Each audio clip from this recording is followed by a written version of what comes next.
Good afternoon, everybody. It is about 1 o'clock on Monday after the snowstorm. I want to give a shout out to VDOT because the main roads are absolutely fantastic where I'm at. The main roads are perfectly clear. Even on the edges of the road, the snow's pushed back at least 3 or 4 feet. Plenty of room on the edge of the road to get over if you absolutely need to in emergency. So a big shout out to VDOT. They did fantastic work up here. My local town,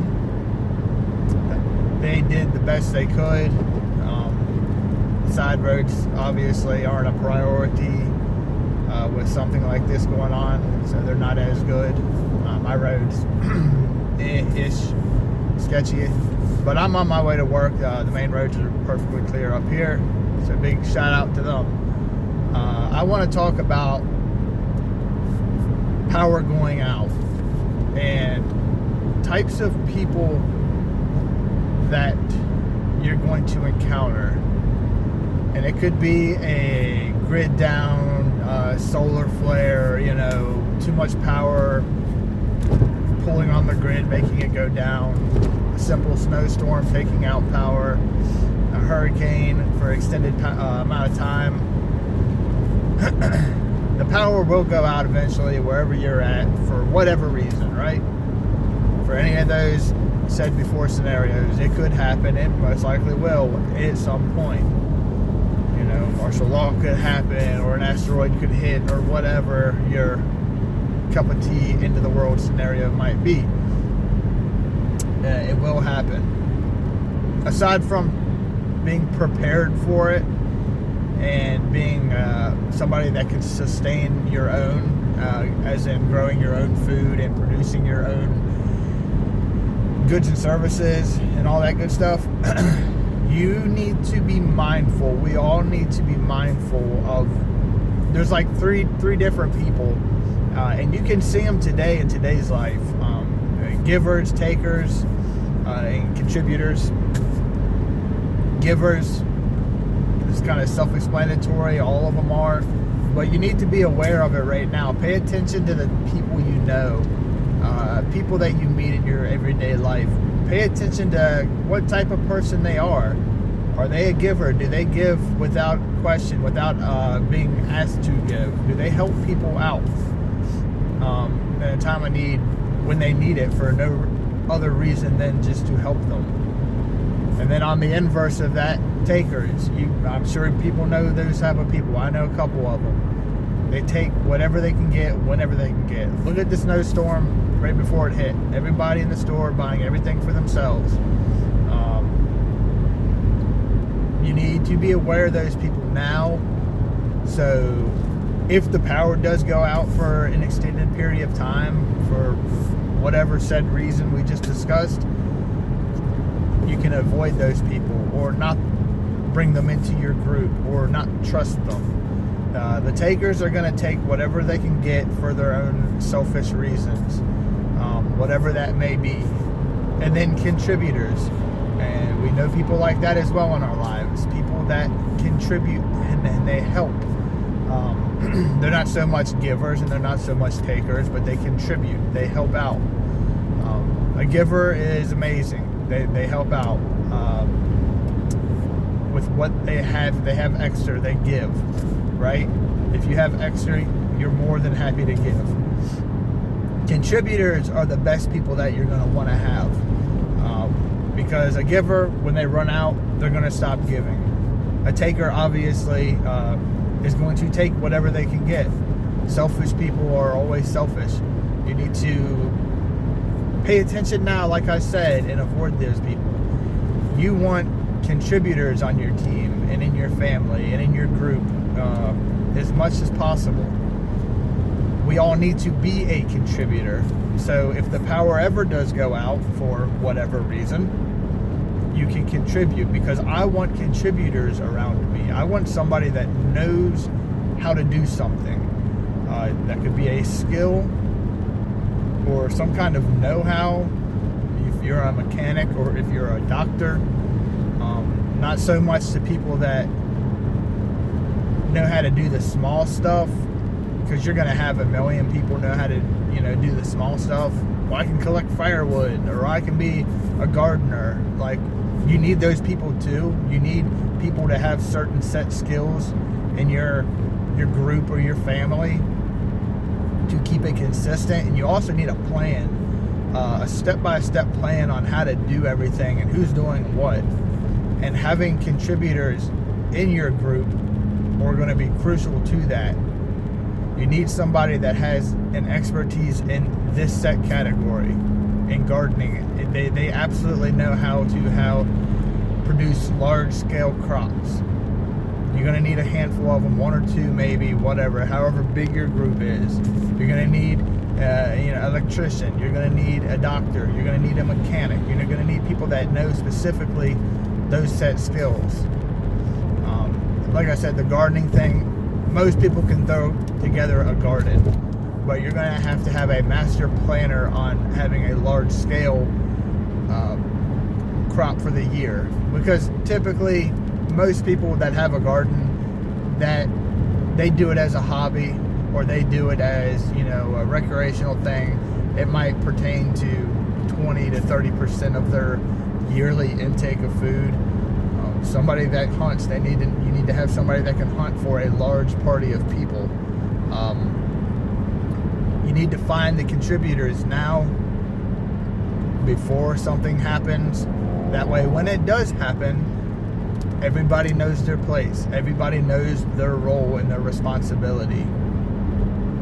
You need to weed the people out that are takers. You need to let them know, hey, I don't want somebody that all they do is take in your life. And regardless about prepping or whatever, just your everyday normal life. If everything stayed the same and went perfectly fine for the next 20, 50, 100 years, you still don't want to be around people that take stuff all the time without contributing or giving. Just don't be around those people. They're toxic. They're not good for you. But you specifically need to be a contributor to your society, to your family, and to your group. You need to acquire some type of asset that you know is going to be needed in the future. And the way you look at it, the grid is like the worst case scenario for a lot of people, because everything that we do right now runs off the grid. 99.999% of everything that goes on in today's society is through the electricity. It's through the grid. It has to do with power. And you can sustain your own for a little bit, sure, but on a large scale, all the logistical stuff for everything in today's society has to do with electricity. So you need to understand that, and you need to overcome that obstacle, however you feel is going to. And with everything going on in today's society, that is my biggest concern, is the power going out and being able to live, I guess, is to do normal things. There's a lot of bad stuff going on right now in the world. Power going out is one of my biggest concerns, and then on top of that, civil unrest is like right below it. And I say it that way because the power going out will lead to civil unrest. Any kind of scenario that you can think of will go to civil unrest, whether it's a volcano that goes off large scale, or the power going out large scale, or the poles flipping large scale, alien invasion large scale, food not being grown large scale. Everything directs towards civil unrest, one way or the other. So that needs to be your second priority, is understanding how mobs act and how the mentality of how people in a mob act. And you see somebody breaking into a store, and then all of a sudden there's 50 people going into the store. These people think about taking all the time. That is their mindset, is what can I get? What can I get? What can I get? How do I get it for myself for free, or however? That's going to happen. These people are going to be there. They're going to try to take advantage. You look at any kind of scenario that's ever happened, some kind of flood or hurricane, power outage, the crime rate goes up with looting, people breaking into people's houses, murders. It all goes up every time the power goes out. So the power going out, I wouldn't say so much try to make your own. What I would suggest is try to live without electricity. Turn your power out for a day or two and see what's different. And then see what you can do to achieve the goal that you had when you had electricity. Like making coffee.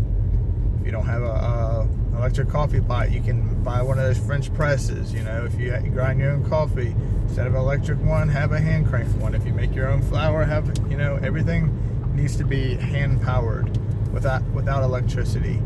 You know, your tiller for your garden, make tools to where you can garden without power. We have done it for thousands of years, and within the last 80 years or so, we've become so accustomed to having motors and electricity to do our stuff for us. We've become lazy. I'm gonna go back to the snowstorm. I took my dog on a walk last night, and I saw 2 driveways that were shoveled. Everybody else's, they didn't touch it. All the sidewalks, there was one person I saw in front of their house that they shoveled their walkway. They care about their society or whatever. They care about being prepared. In case of an emergency, I shoveled my car out in case I needed to go to the hospital or in case I needed to go somewhere. I've actively prepared for it. Today's society prepares after the fact. You know, you put your seatbelt on after the car accident type mentality. That's what's gonna get a lot of people hurt and killed. That's what's gonna put you in a bad situation, is because somebody else did not prepare for a scenario.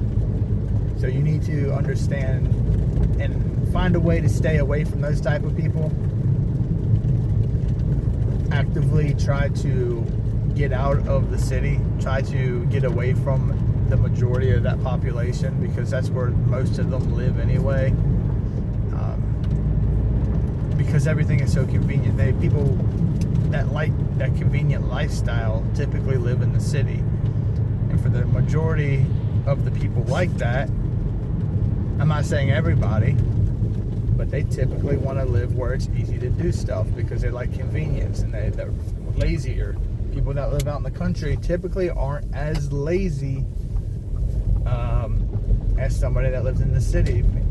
And it's not because they want to, it's just how they grew up. That you have to go, 10 miles down the road to go to the store, or you have to grow your own food, or you have to get your own firewood, and you have to be prepared. It's not because they wanted to, it's just the way you grow up.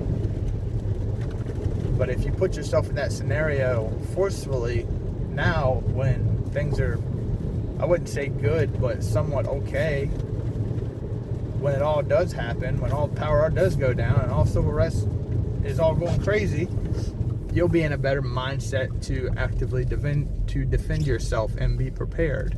So look at the Amish. Do you think they noticed if the power went out? Maybe their phone, or whatever, but it's not that big of a deal for them. They've lived like that for years.